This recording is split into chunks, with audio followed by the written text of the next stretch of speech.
In this video, we're going to troubleshoot a possible issue with port 9100 on the printer, sending print jobs and the printer saying it's not available. We're going to try to do a workaround using Toolbox to get it to talk to the printer over port 9200 instead of 9100.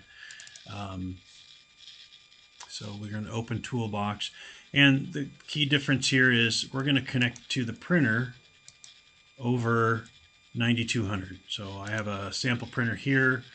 I can ping it over 9200. I'm going to say OK. When you install Toolbox, it should run. Just in case, you might need to install the print drivers, but that's also in the notes field on where to get those.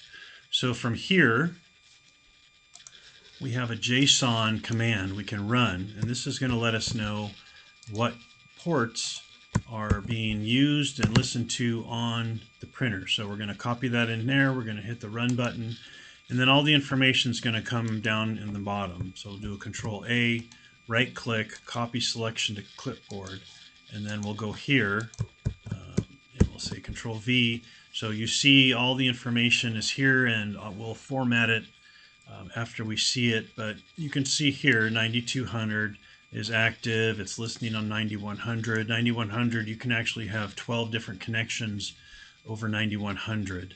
So let's just see if it's listening, then that means it's active. So from here we can get more information. Another test we can run is just running a command to see if the port's open itself. So I opened a command prompt, typed in PowerShell. Now it brings me up to a PowerShell command.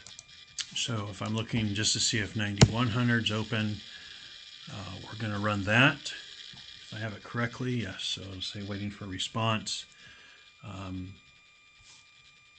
So we see here below that this test for 9100 completed.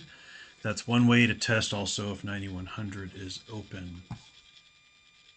Thank you.